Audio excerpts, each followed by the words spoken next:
Yo, what's happening, Wes? How's it going, man? Going good, man. Just it's Wednesday, trying to get in the show mode. Yeah.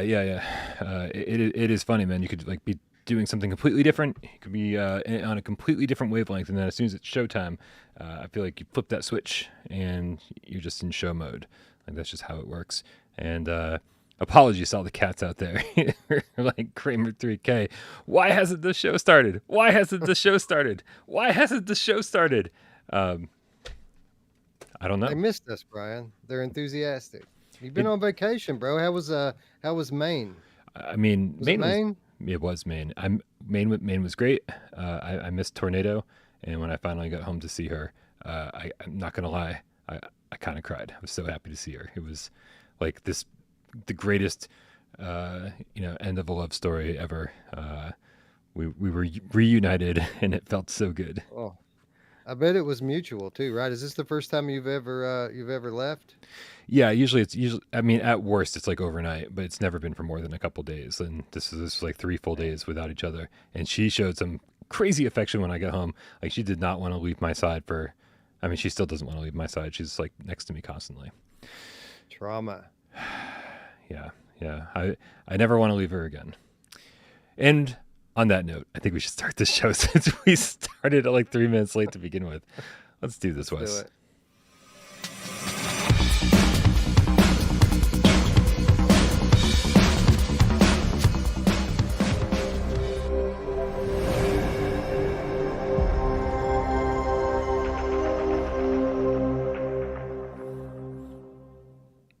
This is PSVR GamesCast Live, the #1 PlayStation VR podcast in the entire world. We film every single Monday, Super Westness Day 64, and Friday. Oh, guess who's here? And Friday, right here on PSVR Without Parole, 6 p.m. Eastern, live. If you're here and you're watching it live, then thank you so much for joining us. And if you're not watching us live, well, that means you're watching it in one of two ways. You're watching it on YouTube after the fact, likely with some sci-fi GameCat Henry timestamps included, or you're listening to it on any podcast service of your choice, uploaded, of course, by our good friend, Jay Meow. #1 PlayStation VR podcast. My name is Brian Paul from PSVR Without Parole, and to my right, he's a stranger thing. It's Wes Dillon. Stranger than you. I What's up, Brian? I bet we could go toe to toe, and I would be the stranger of the two. I don't know, man. I'm sure I would give you a run for your money, but well, I've come to realize, and with age comes wisdom, that we're all weird, man. Everybody's weird, and if you're not weird, then you're the weird one. If that makes sense. For sure. I'm just adjusting some stuff here so that when I switch to you in big mode, you're all lined up. People at home are like, what? Where's the potato? We're lost. We don't know what's going on. You know who else likes to adjust some stuff when you're in big mode, Brian?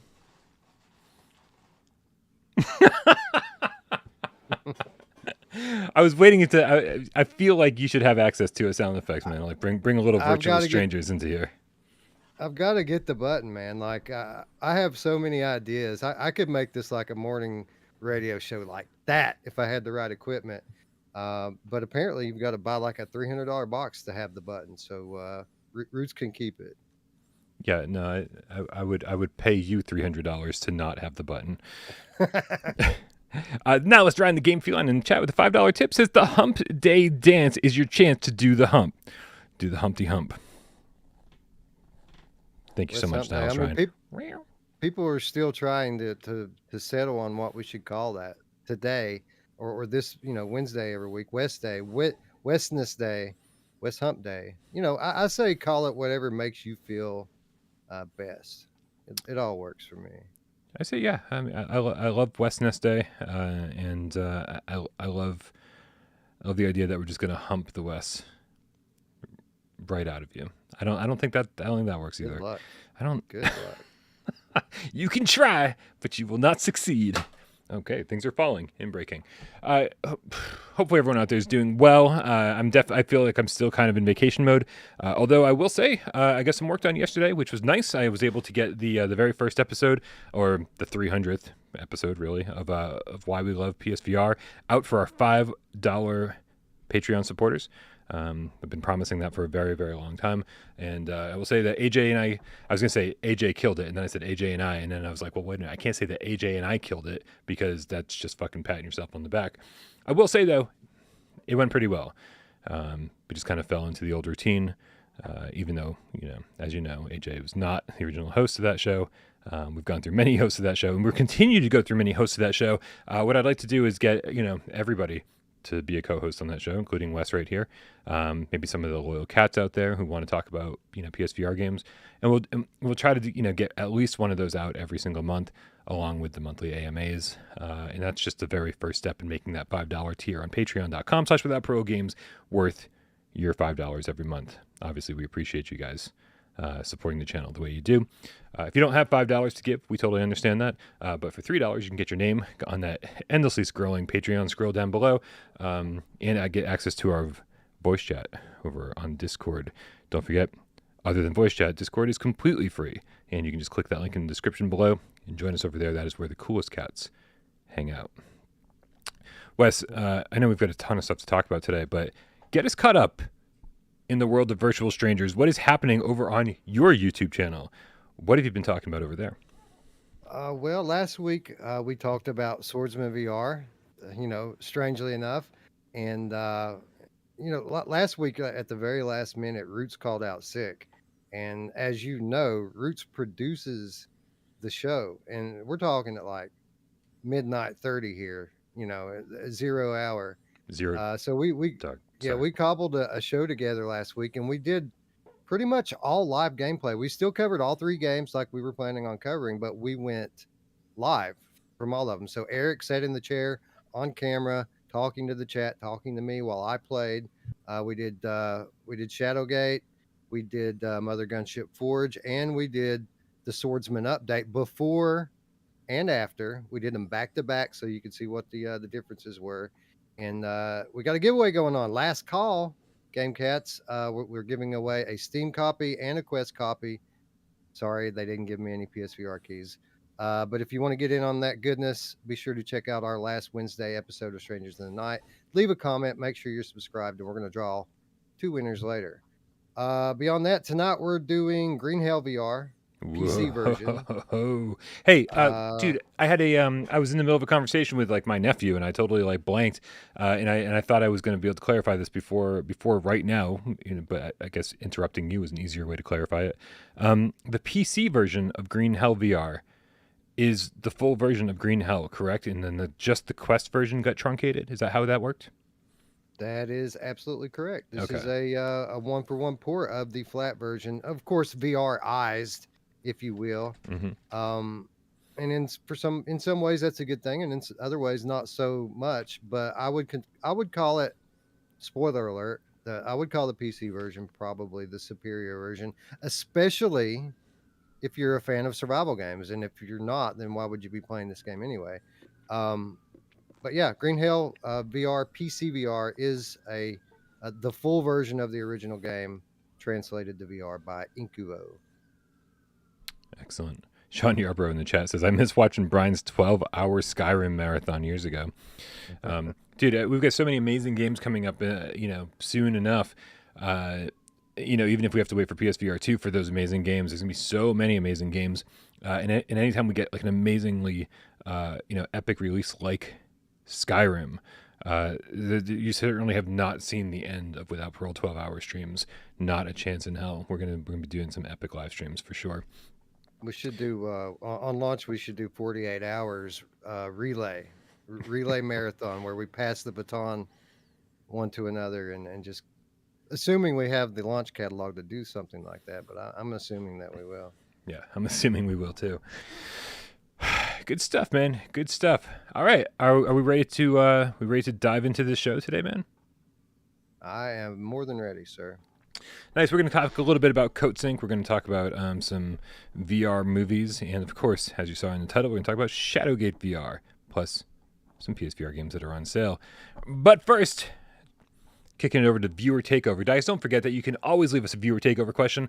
The easiest way to do so is just going over to our Discord, click the link in the description, going to the viewer takeover channel, and leaving your question there. You can always do it in the chat here, but you never guarantee that we're going to see it as it goes by.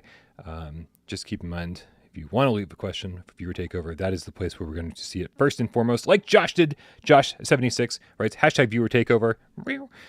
What will constitute a next-gen VR game? Does it only come down to graphics? Such a loaded question. Wes, what do you think when you hear this question? No, next question. No, I'm just kidding. No, it won't only come down to graphics. And, I think that this kind of graphics first mentality has been kind of the hardest thing to get people to shake as we've moved from traditional gaming into VR gaming, because at the time that consumer VR became a thing, really 99% of the advancement in video games generation over generation has been graphical. So when you start immersive gaming, as I like to call it, there's so many other factors that play in, and it's hard to explain that, especially to people who have never tried it before. So while graphics certainly are a factor, and still a big factor, as VR kind of tries to catch up and close the gap with traditional gaming, there are many other things at play. And I would say that we already have a couple of different generations of VR games, and most VR games in the catalog still qualify as Gen 1. But I would say a telltale thing with what I would consider Gen 2 games, the most important, or the most I don't know, it's the physics, right? Games like Boneworks, games like The Walking Dead, Saints and Sinners. They show, or Green Hill is another good example of this. Your hands aren't passing through things when you hit items into one another. They make a sound instead of passing through it. Things have weight now. I would say call that the most the most. I'm sorry, my vocabulary sucks today. I would consider that something that's present in most of what I would consider today's next gen titles. And as we move into the next gen, once again, the true next gen, I would say that all of the new features that we're going to be seeing on the hardware will probably define what makes those games next gen.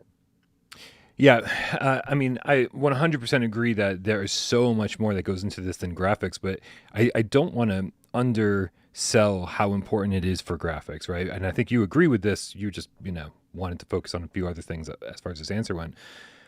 PSVR1 was all over the place graphics-wise. Some games looked like a PS2 game. Some, looked much, much better than that.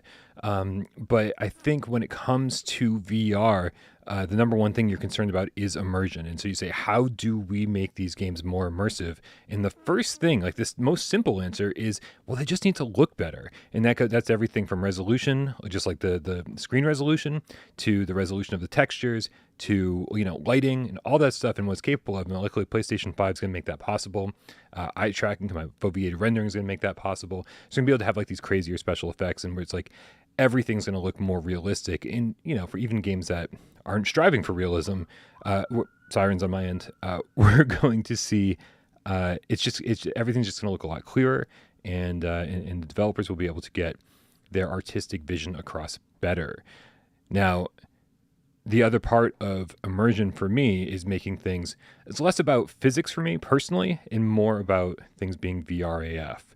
And as developers have kind of, treaded through the first generation of VR games, we've seen everything from just looking at something and tapping the X button, like on Resident Evil 7, it wasn't terribly immersive as far as, from a control standpoint, even if the graphics were pretty amazing and you were convinced that you were there. And then something like Shadow Legend comes along and you're like, well, this isn't like the best game in the world, but holy crap, when I pay for something, I actually place money on the counter and I pick the items up off the counter, and when you're sharpening your blade, you actually put it on the grindstone and like turn the wheel. You do everything. So everything's VR AF. And so I think developers being able to utilize those things better, along with the graphics, are going to really differentiate Gen 1 from Gen 2. And I've got one Yeah. more to add to this, but I feel like I've already been going for like 20 minutes here, so I want to let you interject, Wes. No, I was just going to say I agree with you for the most part, but it will vary from game to game, from genre to genre. Physics and realistic interactions, will mean more to some games than they do to others.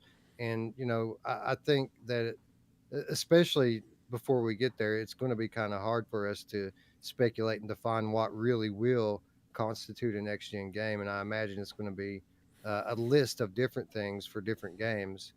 Yeah. But you'll know it. You'll know it when you feel it, right? You'll know it when you're in there. You'll know it when you're in there, and I wonder if this is the generation that that VR games sort of end up on some sort of parity with flat screen games, or if we're still a little bit of ways from that. It's when you look at game, like especially first party Sony games, you look at The Last of Us, you look at God of War, you look at Spider-Man.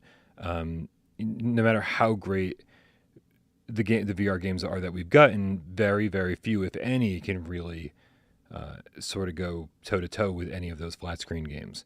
And that goes down to content and like the open worlds and so many things. So I wonder if this is the generation that brings us the parity that we're looking for. And with hybrid games, being such a focus, or reportedly such a focus, I'm really hoping that this is it. Like Rypop says in the chat, it says game length, no long tech demos, full fledged games, and that's what I'm really hoping that we see. That would be great, man. If we could get something in terms of duration that's more on par with what we see in traditional games. I do think in terms of graphics, we will close the gap probably most of the way in the best case scenarios. In the first party or even second party fun, Sony funded titles. Um, but we'll know. We're gonna know with the launch of PlayStation VR2, because console gaming has always been focused on optimization, getting the most out of the hardware, and really pushing the boundaries of what's possible in terms of specs to quality ratio, right? So while it's true that PC gaming will probably in pretty short order pull ahead in terms of pure hardware specs, right? The Yeah. end result is probably it's probably still going to take quite a while for them to catch up, just based on what Sony's going to be able to get out of their hardware, and of course Sony's partners and people in the loop. So yeah, I think within a year we're going to have a very clear idea. And while we might not have all of the fully realized next gen titles at that point, we'll have a lot better idea from what we've played at launch as to where it's going, and what the high watermark's actually going to be. Agreed. So, a few answers for you, Josh, and also a few questions to add to your question. The wait and see approach, man, is the only one we've got. We just have to wait. Luckily, some good stuff is happening over on PC VR, as VR Demon has mentioned in chat. That actually Green Hell is a good indication as to where things are headed. So, looks like things are headed in the right direction. Dan Kiefer makes a very good point. Realistic eye contact is going to be it'll be a nice touch, right? Have to be able to connect with characters on that level for the first time, and each other in multiplayer scenarios. Do you think when they make eye contact with me, it'll make me actually feel bad about touching VR NPCs inappropriately? Maybe. I don't Probably think not, so. though. I don't think so. We've got Genetic Blasphemy, the abbreviated Dreams Cat with the $5 tip. Says this gen, graphical and game length parity. Next gen, VR surpasses flat in every way. Welcome back, BP. Hi, Wes. Dude, I hope you're right, man. I hope you're right. It was definitely a question that's been floating around in my mind for a little bit. When will VR overtake flat screen gaming as the preferred way to play? For a lot of us, it already has, and you got to wonder how long it'll take the rest of the world to catch. When I say catch on, I mean at least catch on to see how cool VR is, whether it becomes their preferred way to play or just another way that they play games. The difference between us, Wes, and the rest of the world is kind of staggering, right? We were blown away from day one, and we just sort of I've always been shocked that other people haven't been nearly as blown away as we were. Like what was the difference there? How did we end up in these two radically different situations? Why are some people so critical of VR? Especially Gen 1 VR. And so I don't know for those people what it's going to take to get them on board, because I don't know what they didn't like to begin with, right? Like how this just didn't work for you. I was like, how did it work for you? This is amazing. I love it. Well, So, most of them, let's be honest, most of them didn't try it. Most of them, and a lot of the ones that did and rejected it, yeah. they had rejected it in their mind before they even put it on. People don't like change. But it's going to become undeniable at a point as the games get better and better, and the form factor of the hardware shrinks and becomes more seamless to use, more affordable, and so on. More and more people are going to come over to our side, and I don't think we'll ever completely replace traditional gaming, but I do think we're going to reach a point, probably a little further off in the future, where flat panel screens just in general start to become antiquated technology. And at that point, then we'll be in a different world. So Yeah, I agree. Playing stuff on a flat screen right now, it just boggles my mind, man. I'm just like, I don't know. I think, you know what? So I was trying to watch a documentary. We were going way off topic, but welcome to Wednesdays. I was trying to watch a documentary earlier. I was trying to watch the John Wayne Gacy documentary on Netflix. I've been trying so hard, and for whatever reason, I love documentaries. I love documentaries about serial killers. The whole story is fascinating to me because I didn't know everything about John Wayne Gacy. But every 5 minutes, I find myself picking up my phone and just being totally distracted by nothing important on my phone. And I really do think, as somebody who suffers from ADD, I wonder, like, VR, I think, just sort of separates me from the real world just enough to keep me focused on the task at hand. And that's just not something I've got outside of VR. And so I think that's all part of the reason why flat screen gaming just isn't as interesting to me anymore. Like, I literally have to turn my phone off to focus on a documentary. So playing a game that actually requires some focus is a little bit tough. well, I think we kind of benefit from the fact that if we wanted to, like, it's still a struggle if I'm in VR and I hear my phone go off or I hear Discord go blink. Like, it's difficult not to take the headset off and see what it is. Yeah. But I don't, because it's a bit cumbersome and a little bit of trouble to take all that off. So I wonder if we're still going to kind of have that effect when the headsets go on and off very easily, and you can seamlessly move in and out of VR. Or, better yet, what actually is going to happen is all the stuff that's on your phone is going to eventually end up inside the headset anyway. And It's true. it's going to be It's just true. the same thing, right? Yeah, but not having to take my, yeah, you're absolutely right. We're screwed. Braxpro says maybe it was just a bad documentary. It's so far, it's really, really good. When I'm paying attention to it. So, yeah. Ian Stanbridge says, but what if it's a documentary about VR? Perfect. Yeah, for sure. I want to watch that in the headset, in big screen. All right, man, we should probably move along to our very first story, 28 minutes into the show, of course. And that comes to us, the first, actually, this story is a little bit outdated, to be honest with you guys. This was talked about last month, I think, over on Upload VR. Somehow it got past me, and so I figured for anybody who hasn't been paying attention, outside of the Without Parole little bubble that we live in, we want to talk a little bit about what Coatsink's potential PSVR2 launch title could be. That's sorry, tornado. That's something that they stated publicly. That says that they had a PSVR2 launch title in the works, and everyone said, "Well, what has Coatsink done?" And really, the game that they are known for right now is Jurassic Park on Quest. Now, let's start there. Wes, are you familiar with the Jurassic Park game on Quest? I am. It actually has two installments now. There was a sequel released last year, which was more of a continuation, I guess, than a sequel, a second chapter. But you do buy it separately, and it costs the same as the original game, if I'm not mistaken. So they're treating it like a sequel. But yeah, I have the first one and have played through about 75% of it. Do you have thoughts as far as the quality of the game? It's cool, man. They went through a lot of trouble to make it, accurate to the movie universe. There are characters that you'll recognize. There are voice actors that you recognize. In fact, I think Jeff Goldblum may even lend his voice to the second one in some capacity. So, um, it's a good bit of storytelling. It is a average to slightly above average stealth horror title. Um, in of course 100% cell shaded world that you're in. So it's okay, man. It's decent. It's good. Good, not great, I would call it. Okay. I feel like good, not great might be the theme of today's show. We'll get back to that in a minute. So when I think when people saw that Coatsink was making a PSVR2 launch game, that the first thing everybody thought was, oh, we're getting that Quest game, the Jurassic Park game.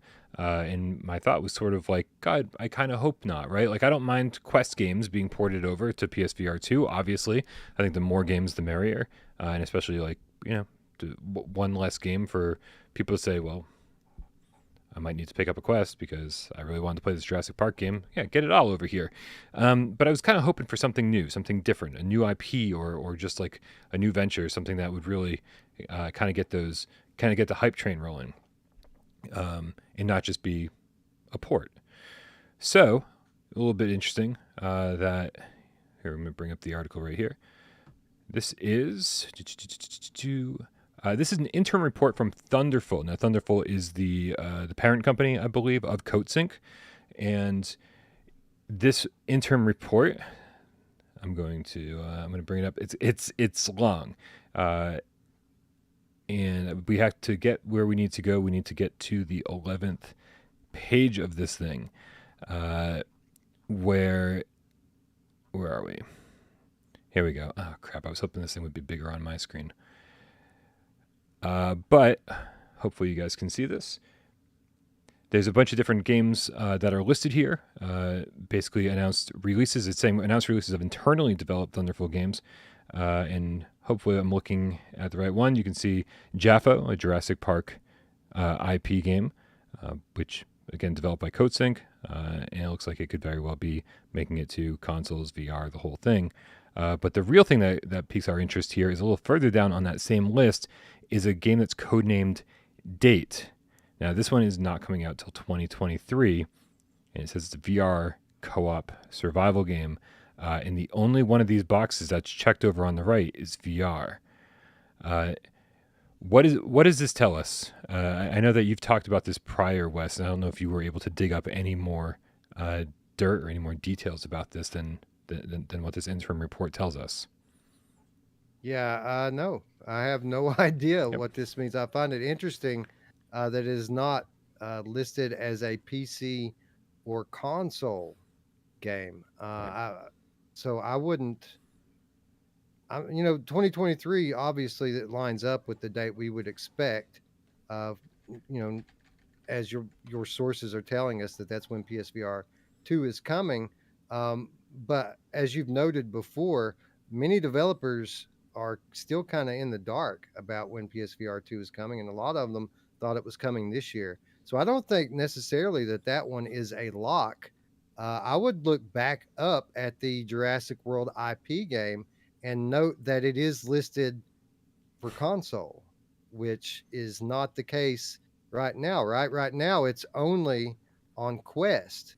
So that means that this Jurassic World VR game that's coming is also coming to a console. And as you know, there's only one console that supports VR, Brian. So I think I'd put my money on that one.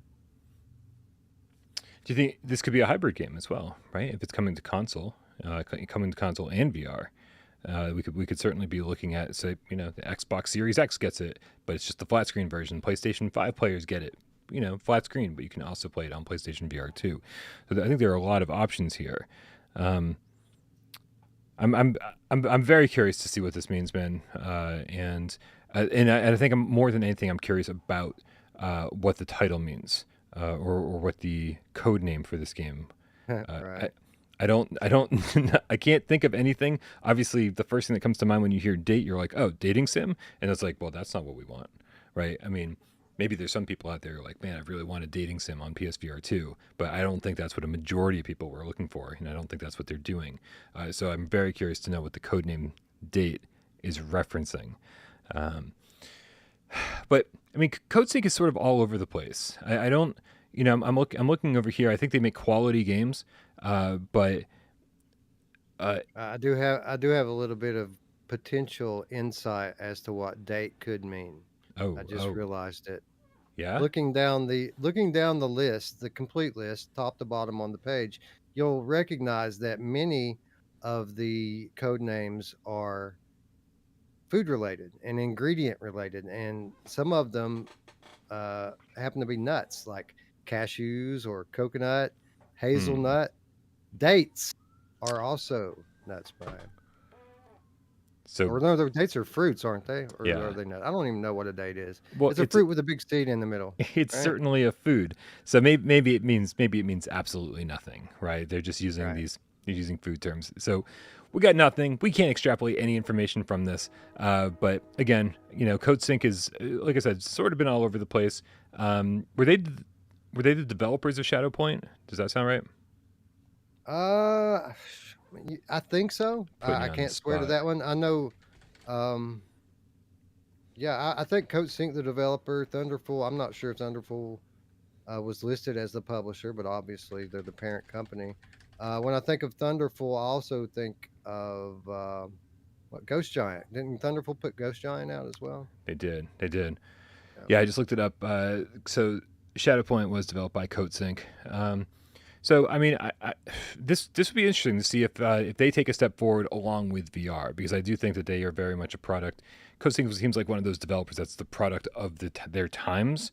I don't see this as them pushing the medium forward. I see them having the medium at their disposal, and then just sort of doing what's very much expected of that medium. I didn't play Jurassic Park, but I do feel that way about Shadowpoint, and so I don't know. I'm not terribly excited, but hopefully whatever their reveal trailer is, whenever that happens, will change my perspective on that. Time will tell. Time will tell.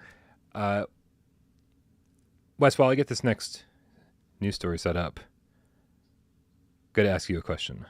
And the question actually comes to us from Pepio Kojima over on Viewer Takeover, the Viewer Takeover channel on our Discord. He says, will we be able to charge both orb controllers, both Sense controllers at the same time? A lot of speculation involved in this. Yeah, of course. Yeah, I mean, obviously all of it's speculation at this point until Sony shares a little bit more detail.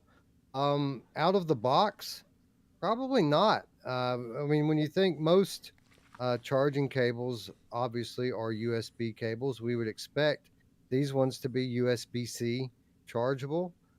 There is a lack of USB ports on the PlayStation 5. There's what, two or three on there, not a lot, and most of them are going to be taken up for other things. So I think really there's only one port available to charge, unless they have some kind of weird technology where you can string the things together somehow. But I don't know how that would work. I think if you want to charge both of them at once, you're going to have to do it just the same way that you did this last generation, right? By third-party accessories. Yeah. It is funny that like this isn't even something I think of, because I especially with the PlayStation Move controllers, when you are charging two of something at the same time, it's one thing to have like a DualSense or a or like a DualShock 4 or something like that, and it's like, okay, well, you only use one of those at a time. It's like, just there's a cord hanging out of your PlayStation, you just jam the cord in, and like, you use a different controller while that one's charging, or you just charge it overnight, or whatever the deal is. But yeah, to have two at the same time, I mean, the only frame of reference I have on this is are the Move controllers, And since day one, I've had charging stations for those where you just got a little base and you go, boom, you put both of them in, the little red light starts blinking, you know that they're both charging. Are you going to buy this? This is something I've been thinking about a lot. Are you going to buy a second set of Sense controllers with your PlayStation VR2 so that when you're charging your Sense controllers, you have Sense controllers to play with? I feel like this is going to get real fucking expensive real fast. Yeah, I would expect, and I'm going to be very disappointed if I can't get enough battery life out of these things to make it through an all-day play session. And typically, you don't spend that kind of time in VR that battery life becomes an issue. So I think it would be a bit of a cost-cutting move on Sony's part if these controllers can't stand up to everyone's play span. So no, I'm not going to buy any more controllers for it, and not until a year later when the thumbsticks start to go bad, right? Well, yeah, for sure. Yeah, that's the last thing we need is drift in VR, right? God, it's terrible. Yeah. Could you imagine all these people? All these people says yes, no more move drift, and then like 3 months later, all of a sudden it starts all over again. We finally get analog sticks on our controllers and they're busted. Fuck, dude. That would be the worst case scenario. Although I'm sure suck, a new worst case scenario could always appear. Yeah. Yeah, man. So, well, I mean, so I guess, like earlier in the show, we were just talking about like 12-hour live streams. I don't expect any Sense controllers to last for a 12-hour live stream. Like maybe 6-8 hours, something like that at best. And which kind of, so to be able to swap them in the middle of a live stream, like if I'm doing a 12-hour or longer live stream, I definitely need another set to be charging ready to go. So I think I will be buying an extra set of Sense controllers for occasions such as that, and just to make sure that I'm always swapping them out and always having a fresh pair ready to go. Which I've never been a fan of batteries in controllers, because just like I feel like it's just wasteful. I like being able to plug a controller in and just have it charge up ready to go. But I will say, when my Quest controllers die, I love being able to just slide that thing, because these things last fucking forever for me. And they do. They last forever.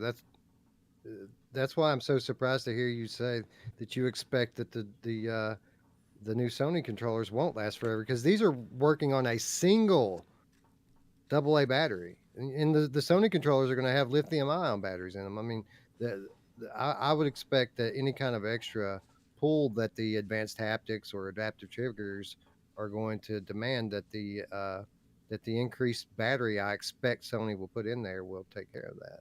Well, I'd hope so, but like I've also had maybe just not the best luck with the DualSense controller, because so far, like when I actually sit down and play a game, I feel like the batteries drain really, really fast in that. If the controller's just on and I'm just like occasionally hitting a button here or there for like Netflix or Amazon kind of thing, obviously it lasts all day. But when I'm actually playing a game, and please, everybody in the chat, let me know if I'm alone on this. I think people's experience with the DualSense controller have been all over the place. Some people have had flawless experiences. Some people have had analog drift. Some people have had terrible battery life. Let me know. Give me a rough estimate of how many game hours you get out of a DualSense, and that'll give us some idea of what we should be expecting with our Sense controllers. Interesting. I've never ran mine completely dead. I have ran it extremely low. But I don't use it a lot, man. I don't use it a lot. I played Returnal a lot with it, but that's it. That's the only thing I've used it a lot on. And I did have some 6 to 8 hour sessions in Returnal. And again, it ran very low, but it never went dead on me. That's good to hear. I think especially when I was playing Returnal, that's when I was like, oh man, these things don't last very long. Lincoln Clay VR with $5 tip says, Wes, Brian, strangers in the house. Thank you so much for the tip. We appreciate your support. Excuse me. Thank you. All right, man. We'll keep an eye on the chat here. Zombie saying maybe 3 hours. Chris says 4 to 6 hours. Old Darth saying 5 or 6 hours. It's interesting. Like, really was expecting to hear, 6 or 7 hours or longer. Sirens on my end this time. storm sirens. So if I disappear, you know what happened. We'll miss you a lot. Yeah, Yeah. I love you all. That's Brian Paul, and I love you all. All right, man. Well, let's get this next story, and it's the headline of our show today. Let's get this going here. Um, you know what, man? Why don't you introduce the story? Because this story came from you. There would be no story today without you. And so please tell me where this information came from, how you came about it, and of course, what the story is. Well, first of all, I can't take all the credit on this. I can only take about this much of the credit because the truth of the matter that this completely came from my co-host Eric Masher, who also happens to be the the admin of the Q2C group on Facebook. But over the last year to 2 years, Eric has become very close friends with Dave Marsh, the creator of the Shadowgate franchise from every video game platform you've ever played. You know, that Shadowgate. Um, but I guess we found out last year, late last year, maybe early this year, that Dave Marsh, the creator of Shadowgate, wants to bring his VR version of Shadowgate VR, The Mines of Mythrock, to PlayStation VR2. At the time we found out, we knew that he had a dev kit on the way. Since then, we can confirm again, 100% credit to Eric and Q2C on this one. That Dave has his PS5, he has his PSVR2 dev kit, and this series Shadowgate VR series is coming to PlayStation VR2 at some point in the future. What's your history with Shadowgate? Are you do you go all the way back to the original game, or have you meddled with the different iterations throughout the years? I'm familiar with it. I wouldn't say that I was a big Shadowgate fan before this title, this Mines of Mythrock. Very aware of it. I played um, a couple of the early console titles way back when. I couldn't tell you much about them, um, but I do have vague memories of them. And, you know, I have, seems like I'm having more and more flashbacks the deeper I play into the Mines of Mythrock. Because this game is unmistakably Shadowgate. I mean, it is. I think I think most Shadowgate games begin the same, right? You're trapped in a cell and you're just trying to like find your way out. I do remember the ICOM NES original. That's what I mean, I don't think it was originally on the NES. I think it was like the Mac or something like that. That's where I played. I played it on the NES. Very point and click adventure style game. And then I think the only other one I spent any significant amount of time with, which one that I absolutely love, was Beyond Shadowgate on the TurboGrafx 16, which very, very much looked like a Lucasfilm point and click adventure, looked like a Sierra point and click adventure, endlessly dying, walking around trying to solve puzzles, pointing and clicking at everything to find your way around, with some very, very cool animations. And then the N64 one is one that I've like spent 5 minutes with and been like, okay, this looks okay, but I'd like to go back and actually play it someday. Right. Have you played through all of? I guess we should probably clarify that Shadowgate VR, the Mines of Mythrock, is currently out on Quest and PC. Yeah, Is that right? yeah. It came out for on Quest, and the game was originally developed for Quest 2, and it came out late last year. The game actually just released on Steam this past Thursday. So it's a brand new release on Steam right now, and there are upgrades, most of which are visual, of course. There's a better lighting, there's a lot more clarity and resolution, the stuff you expect, um, on PC. It's a very good it's a very good translation on the PCVR hardware. Nice. And have you finished it on I have PC or no? I have not finished it. I have played pretty deep into it. I would say that I'm about halfway into it. It's a And pretty long game, from what I understand. 8 to 12 hours. This one. interesting. All right, so this is directly. I heard this game was only a couple hours long.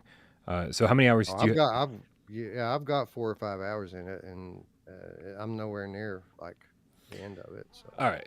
Well, that's such a relief to hear because, the first thing I did was so you sent me over a key today, and so yeah, I was able to play it on Quest, and I got about an hour in, and I was like, okay, this is interesting. Like, I feel it feels very tutorial like still, like there was still tutorial things happening, and I was learning how to do things, learning how to use my magic wand, and really learning some of the puzzle solving mechanics, and then finding out and doing a quick search online and seeing people say that it's 2 hours long or 3 hours long. I uh, was like, I was like, I went from being kind of excited to see where the game goes next to being completely disenchanted with the entire thing. So finding out that it's way longer than I'm expecting it to be makes me very, very happy to hear.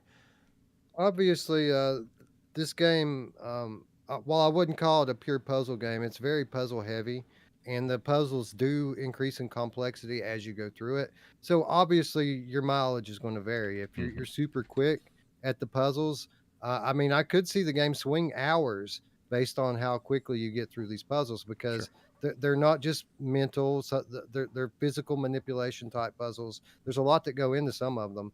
So it is going to obviously be wildly different for different people. But yeah, I'm 4 or 5 hours in on it right now, and I know of quite a bit of content that I've been told about that I haven't gotten to yet. So, you know, I was under the impression it was 8 to 12 hours. I would say I would be shocked if it's not at least 6 hours for most people. Good. That's fantastic to hear. Yeah. So you'd mentioned when you first brought this up, you said that this is just the first book in the Shadowgate saga. Do we know anything about where this saga is heading? Are they just saying, okay, hey, we're going to release a whole bunch of games in this series, or is it kind of like just a mystery right now? They're saying, oh, this is the first one. I'm going.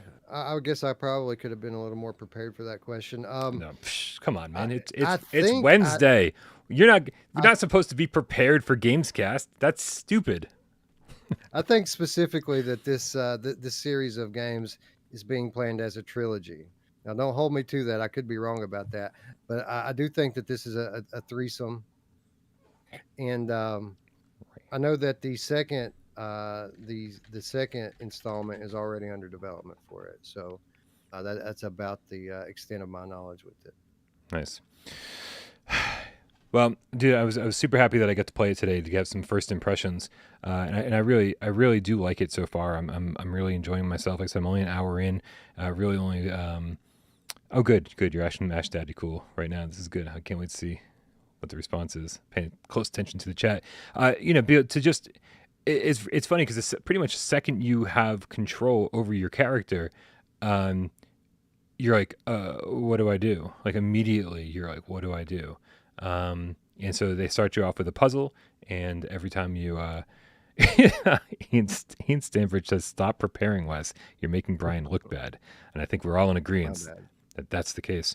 Um, so yeah, they start you right off with a puzzle, so they make it very clear that yeah, there's going to be some interesting stuff to do here, but it is definitely a puzzle game. And so far so good, man. I'm really thinking that this is, an enemy comes along and you get to like blast it with fire, and I was like, that's cool, man. That gives me just enough action to make me feel like it's just not okay. Here's another puzzle. Okay, here's another puzzle. And I do have some questions actually to ask you after the show is over because I don't want anything to be a spoiler. Um, Right. but what I found what it really interesting was that you have this companion named Odin, who's like a raven, I believe, and who talks to you kind of incessantly. Um, oh, it is a trilogy. Thank you. See, look at that, man. It's like we should just get Eric up here and clarify the whole thing for us.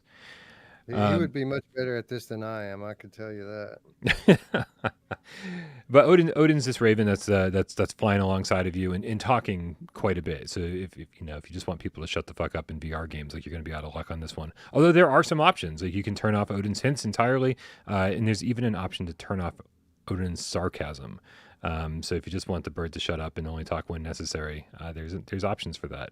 Um, and I thought that some of the puzzle solving mechanics having to like dive into Odin's vision and see what things look like from Odin's perspective, like sort of like it's almost like detective vision, right? Where you can reveal things in the environment that you can interact with that you wouldn't have noticed normally. That seems like it's just ramping up now, and I'm really curious to see where they take that.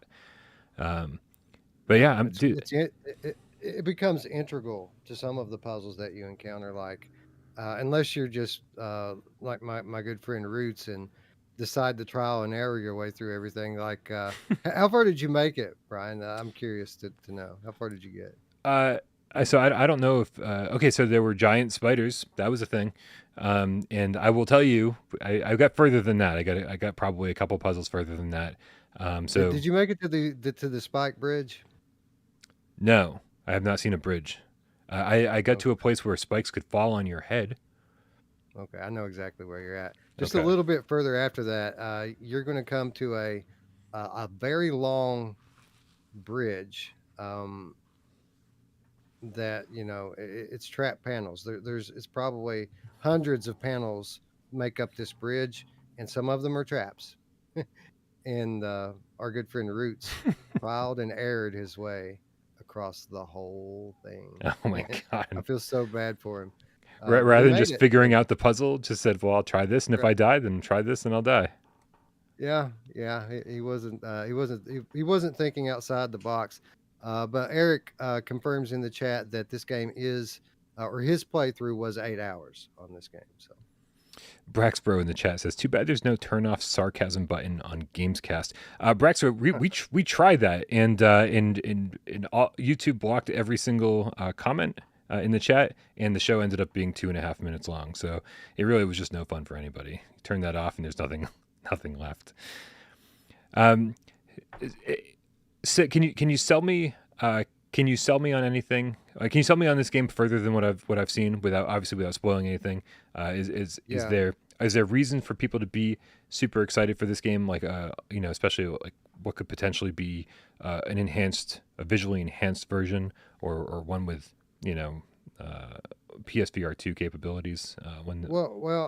Obviously, Dave, being an OG in the games industry, is going to come up with creative ways to use the specific features that are coming along with PSVR2. But with that said, I think the best way I could sell it to all of them is to point out that you're here basically at the end of a tutorial of a Quest game, a game that was developed for Quest by a first-time VR developer, and it's pretty solid, right? It's pretty fun so far, even though you really haven't even gotten into it yet. It's already pretty fun. And how does it look, Brian? How would you say the game looks for a Quest game? Dude, so I give the Quest a hard time, right? Like that's sort of like what I do around here. Like it says it on my business card: PSVR enthusiast and Quest 2 basher. And I do give credit where credit's due, though. And there are certain Quest games that I love. Okay, I'm done defending myself. But yeah, no. When I jumped into this, the first thing I thought was, oh, like this is better looking than most Quest games I've played. It's not Red Matter level, right? It's not that like, wow, what the fuck are they? Like, what kind of like mad programming skills do they have over at like Vertical Robot? But it's definitely a step up from most of the Quest games that I've seen. I think this has a very good style, artistic design, and I hope you don't mind me taking it a step further, but it felt very intuitive to play. Like when it was like, okay, like there's a button that just pops up your inventory, you grab the thing out of it, and you're like, oh, the button, the inventory disappears. It's like it just. Like usually it takes me like an hour to start remembering the buttons I have to push to do certain things, and this just felt very intuitive. Even like holstering your shield and holstering your magic wand, it all felt very, very natural. It's like the developer knew what he was doing, or that I'm assuming this is a team of people. It can't just be the dude. It's a team. It's a team at Zojoy, for sure. And for what it's worth, it is a team that listens to the community and iterates upon the games. And this game has had a few patches since it launched last year. So it is important to note that.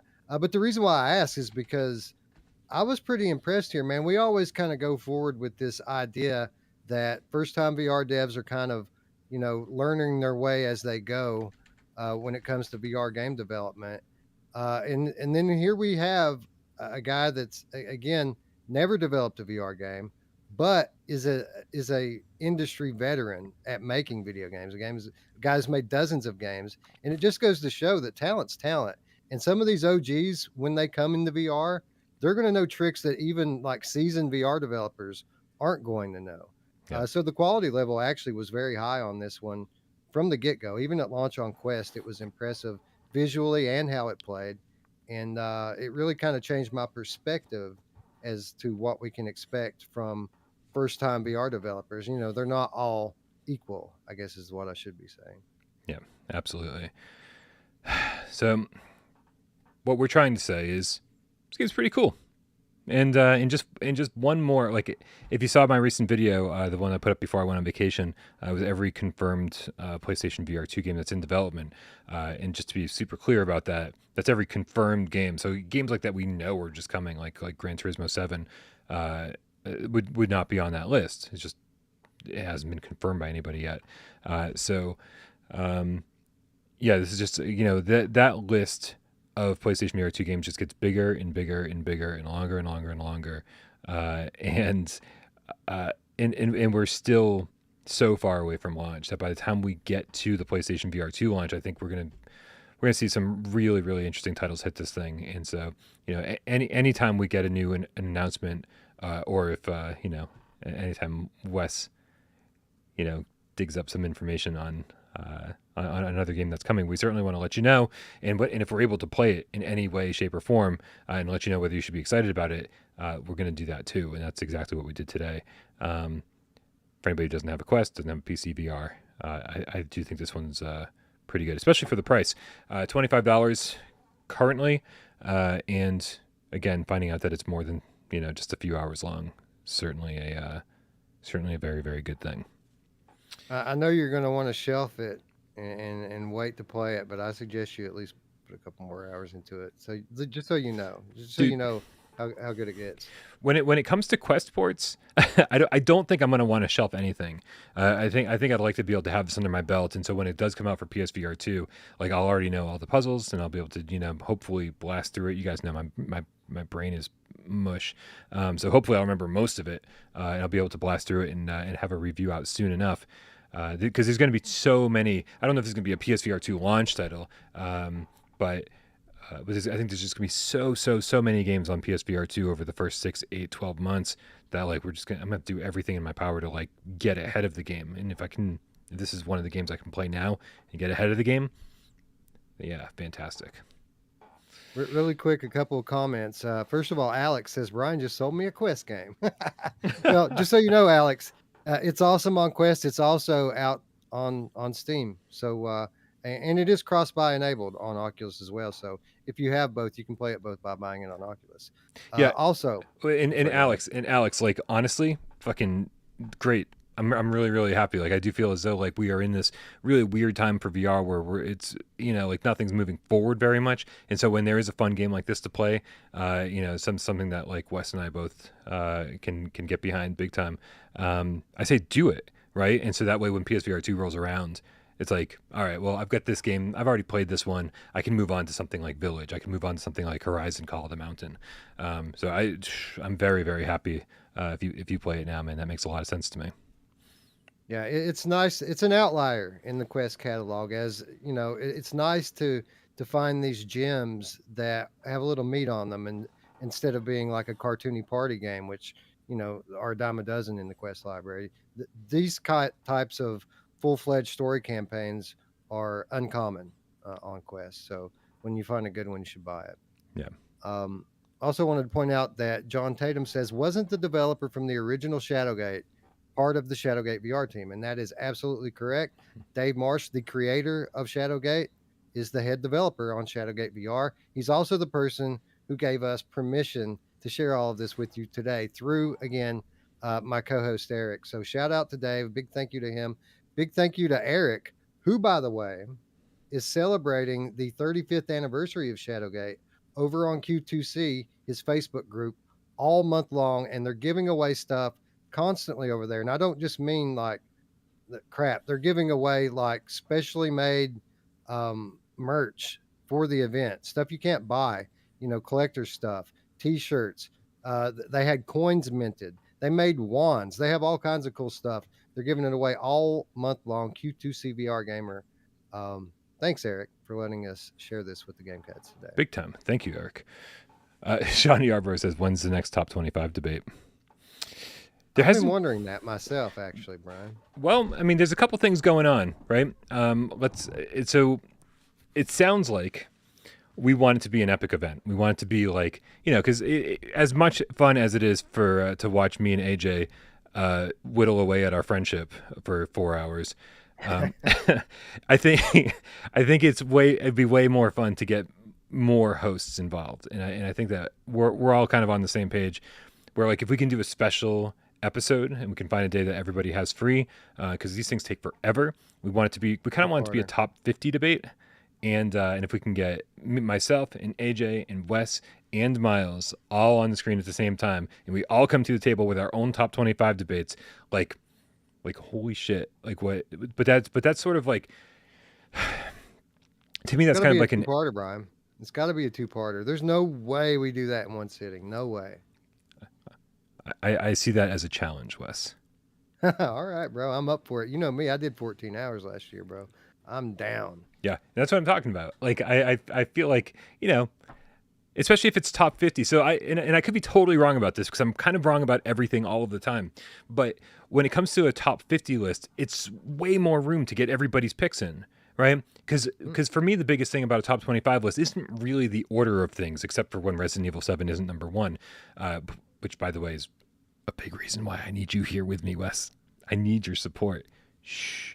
But I don't really care about the order so much. I just want all of the games that I want on the list to be represented, and it always feels like kind of lame when you just have to throw them into the honorable mentions. And so when it comes to top 50, which I think we're going to do next time, it's at least most people's games are going to get on the list, and then we just have to sort of figure out. We just have to figure out the order. And I don't think we, between the three of us or the four of us, as it would be, that we care all too much about the order from 25 to 50.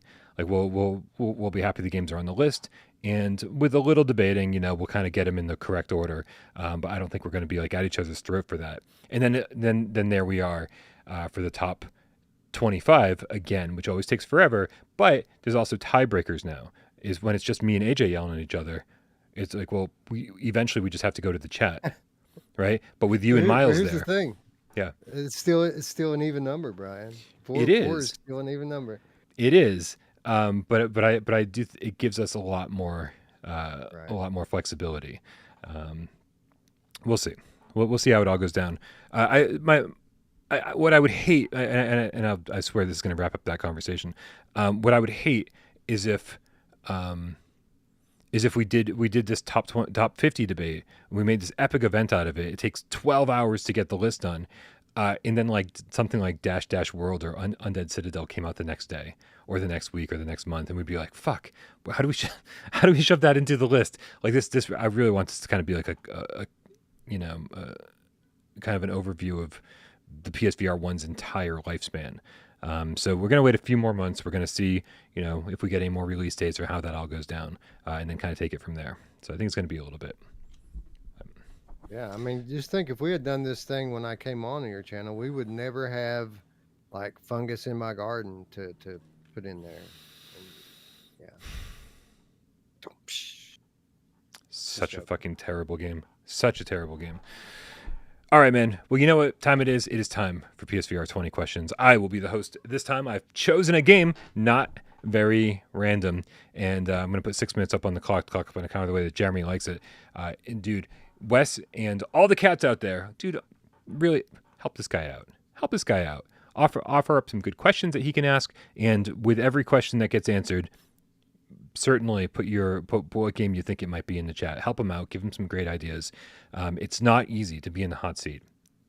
Not at all. And I could never do this without the cats. Are you ready? Yeah, I have moved the chat into my direct field of view, Brian. We are ready. That's awesome. All right, let me put the clock up and go. Does this game support moves? It does support the moves. Does this game support DualShock? It does not support the DualShock. So moves to, well, I mean, let's go for the trifecta. Does it support aim? Does not support the aim controller. All right, so moves only. Okay, we got that. Does this game belong to an existing franchise? No. Nope. No. Okay. Multiplayer? No. That's 5. No multiplayer. So single player, move controller. Does the game have full locomotion? It does not have full locomotion. Does not have full locomotion. I see. Is this game? Is this primarily a shooter game? No. So it's not a shooter game. Is it a puzzle game? Yes. All right. So a puzzle game, no full locomotion, moves only. I see. Is this game exclusive to PlayStation VR? No. No. Does it have a flat screen counterpart? No. And that's 10. So 10. This is a VR only game, puzzle game that uses move controllers only. Not from an existing franchise, so it can't be The Room, right? Because The Room is part of a franchise, and it is all right. So it doesn't have a flat screen counterpart. This is a VR game on multiple platforms. No full locomotion, so you're teleporting node to node on this one. People in the chat, can you tell me? I think Shadowpoint has full locomotion. Wait a minute. Wait a minute. Shadowpoint doesn't have full locomotion on PlayStation, but it had it on the other platforms, as I recall. Is this game on Oculus Quest, Brian? Yes.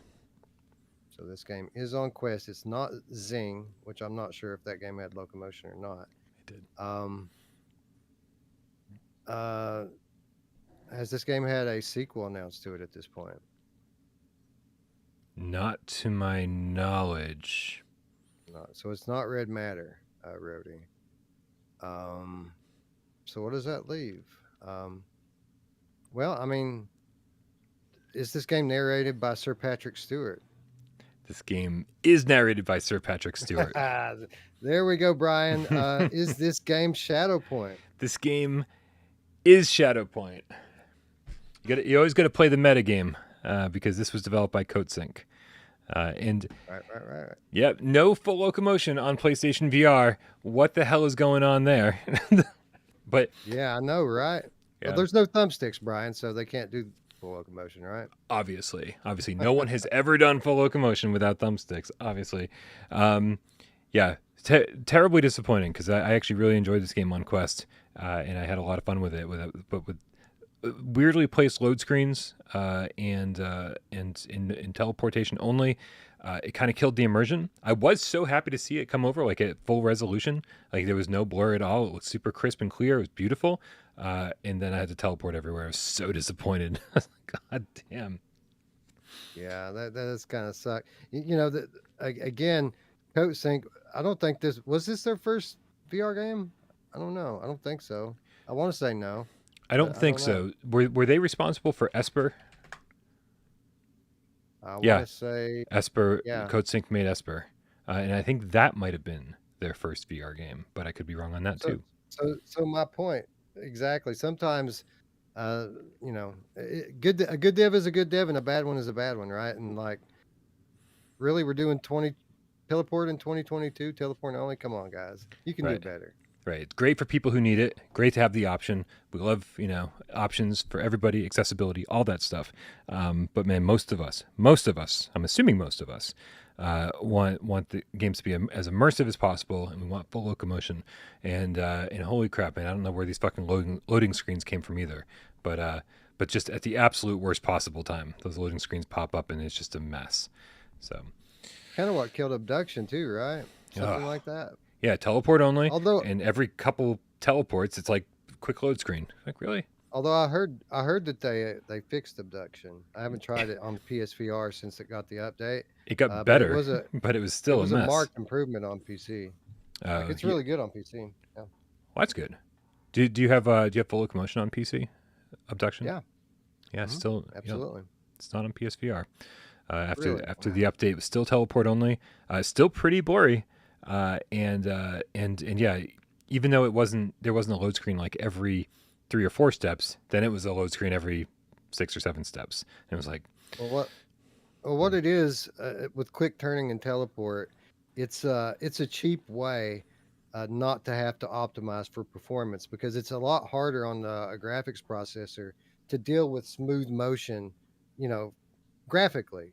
Typically, you'll get micro stutters and things like that if you have free movement. So devs that don't want to deal with that, they'll just knock down your movement options instead of making it run properly. So that's the reason why a lot of these devs go to these options. And the funny thing is I've heard that before. I've heard that from other developers, but at the same time, I've heard the complete opposite from other developers saying, "Oh, Brian, I heard you say this on the show today. I just wanted to let you know that's not true at all." And I'm like, oh, well, then interesting. But really hoping that we're done with all this nonsense, man, on PSVR2. It's like next generation of consoles or next generation of VR hardware couldn't get here any sooner, man. Like this is the most. This is going to be a huge upgrade for everybody, and having analog sticks and having the PlayStation 5 power everything, man. I'm just, yeah. Kramer 3K says, "Can we get to 100 likes in the last few minutes? Come on, guys. Thank you. Just because Miles isn't here doesn't mean you shouldn't be hitting the like button, right? Like, I rely on Miles for all this social media stuff, but like, come on, man. It's like, show your support. Do your thing. Why don't they like me, Brian? I love you guys. I'm terrible. I'm terrible at reminding people to do stuff like that. Like, I barely remember to tell people to subscribe. By the way, subscribe and ring the bell so that you can be notified next time Brian goes live here on Without Parole. That's right. And don't forget to subscribe to Wes Dillon and his friends over at Virtual Strangers. Again, really, before we got Wes over here, it was one of the few other VR channels I watched because, well, I just find so many people intolerable. But thank you guys so much for everybody who helps the channel run. Obviously, Sci-Fi Game Get Henry and J Meow doing God's work out there. Don't forget you can listen to this audio style on podcast services of your choice. And of course, timestamps will be up sometime late tonight for the show. Of course, all of our moderators doing God's work, not just here during the show, but over on Discord as well. Guys, click the link in the description below. Join our Discord. Be part of the best PSVR community there is, and that community is only going to get bigger and better as PSVR2 gets closer and closer. That's it, man. Let's get out of here. This West Day has been a good reintroduction back from vacation.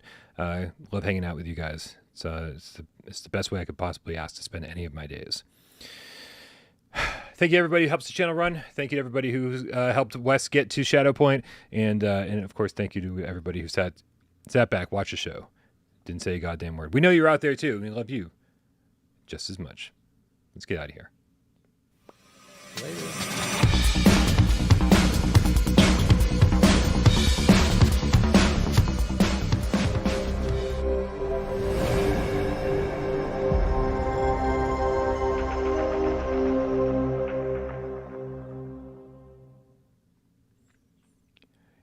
Okay, so spoilers. I want everybody to be aware that this conversation could have spoilers. Okay, so if you don't want anything in Shadowgate VR spoiled for you, you may want to stop watching or listening now. Do I get anything other than fire in Shadowgate VR? Oh. Why you didn't prepare for the show? Sorry. I did not prepare for the show. I have not. I have yet to get. I think you do. Mm-hmm. But I'm still on Fire One myself. So, all right. Yeah, I don't know that. That works for me. No spoilers.